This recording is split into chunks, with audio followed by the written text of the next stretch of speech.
വാഴക്കുളം ഗ്രാമപഞ്ചായത്തിലെ നടക്കാവ് പാരിയത്തുകാവിലെ 7 കുടുംബങ്ങൾക്കെതിരായ സുപ്രീം കോടതി വിധി വന്നതിന് ശേഷം മലയിടംതുരുത്ത് മുഹീദ്ദീൻ ജുമാ മസ്ജിദിനടക്കം 50-ലധികം കുടുംബങ്ങളുടെ വസ്തുവകകൾ അളന്നുതിരിക്കാൻ നോട്ടീസ് നൽകിയ കുന്നത്തുനാട് തഹസീൽദാരുടെ ഉത്തരവ് മരവിപ്പിക്കണമെന്ന് മുൻ MLA VP സജീന്ദ്രൻ എറണാകുളം ജില്ലാ കളക്ടറോട് ആവശ്യപ്പെട്ടു.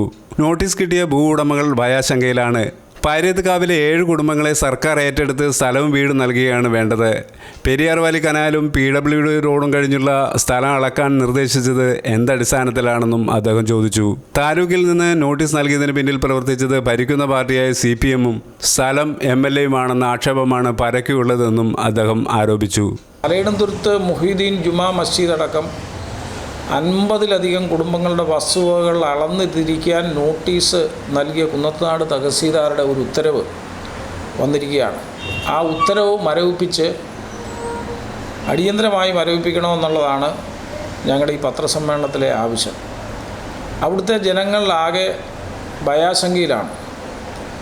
ഇപ്പോഴത്തെ അവരുടെ ഒരു ആശങ്ക എന്ന് പറയുന്നത് ഈ നോട്ടീസ് മരവിപ്പിച്ചില്ല എങ്കിൽ സ്ഥലം വിൽപ്പന അടക്കമുള്ള കാര്യങ്ങൾ പ്രതിസന്ധിയിലാകുമെന്നുള്ള ഒരു ആശങ്ക നിലനിൽക്കുകയാണ്.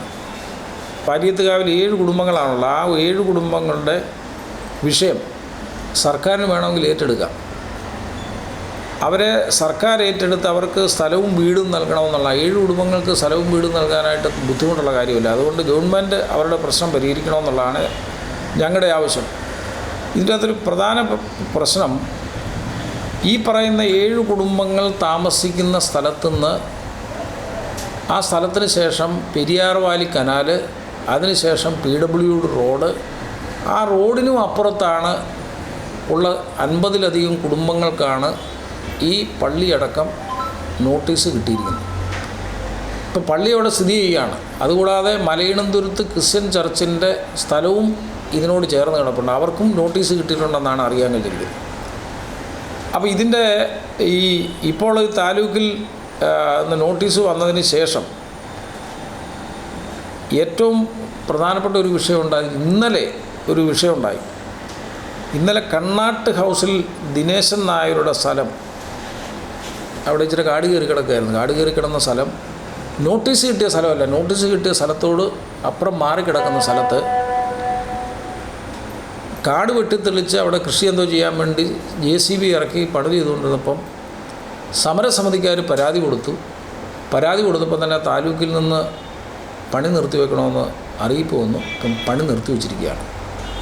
അപ്പോൾ ആ പണി നിർത്തിയതിൻ്റെ അടിസ്ഥാനത്തിൽ, അതായത് നോട്ടീസ് കിട്ടിയവർ മാത്രമല്ല, നോട്ടീസ് കിട്ടാതെ ആ പ്രദേശത്ത് താമസിക്കുന്ന ആളുകളുടെ സ്ഥലത്ത് പോലും ഇപ്പം വിഷയമുണ്ടെന്നുള്ള രീതിയിലാണ് അവിടെ ഇപ്പം പ്രശ്നം നിലനിൽക്കുന്നത്. അപ്പോൾ അത് സംബന്ധിച്ച് ഈ പറയുന്ന കണ്ണാട്ട് ദിനേശൻ നായർ കലക്ടർക്കും താലൂക്ക് തഹസീൽദാർക്കും ഒക്കെ പരാതി കൊടുത്തിട്ടുണ്ട്. അപ്പോൾ ഇതിൻ്റെ എല്ലാം പ്രധാനപ്പെട്ട ഒന്ന് CPM local committee secretary KM സിറാജിൻ്റെ നേതൃത്വത്തിലാണ് ഇപ്പോൾ അവിടെ ഒരു സമരസമിതി ഉള്ളത്. ഈ സമരസമിതിക്കാർ പരാതി കൊടുത്തതിൻ്റെ അടിസ്ഥാനത്തിലാണ് ഇപ്പോൾ ഇത് അളക്കാൻ വേണ്ടി തീരുമാനിച്ചിട്ടുള്ളത്. അപ്പോൾ സ്ഥല MLA-യും ഈ പറഞ്ഞ ലോക്കൽ സെക്രട്ടറിയും അറിയാതെ അവിടെ ഇത്രയും വേഗത്തിൽ ഒരു നോട്ടീസും വരത്തില്ല, ഒരു അളവും നടക്കില്ല. അപ്പോൾ ഇതിൻ്റെ ഉത്തരവാദികൾ, ഇപ്പോഴത്തെ വിഷയത്തിൻ്റെ ഉത്തരവാദികൾ കുന്നത്തുനാട്ടിലെ MLA-യും CPM-ൻ്റെ ലോക്കൽ സെക്രട്ടറിയായ ഈ സമരസമിതിയുടെ ചെയർമാനുമാണ്. എത്രയോ വർഷങ്ങളായി അവിടെ താമസിക്കുന്ന ആളുകളുടെ ഭൂമിയിൽ തർക്കം ഉണ്ടാക്കുന്ന രീതിയിലേക്കാണ് ഇപ്പോൾ ഈ നോട്ടീസ് എത്തിച്ചേർന്നിരിക്കുന്നത്. അപ്പോൾ അതുകൊണ്ട് അടിയന്തരമായി കലക്ടർ ഈ വിഷയത്തിൽ ഇടപെടുകയും അയച്ച നോട്ടീസുകൾ തിരിച്ചു വാങ്ങുകയും അവിടെ കൃഷി ചെയ്യാനും പഴയതുപോലെ ക്രയവിക്രയം ചെയ്യാനുള്ള അധികാരം അവർക്ക് കൊടുക്കണമെന്നുള്ളതാണ് പ്രധാനപ്പെട്ട ഒരാവശ്യം.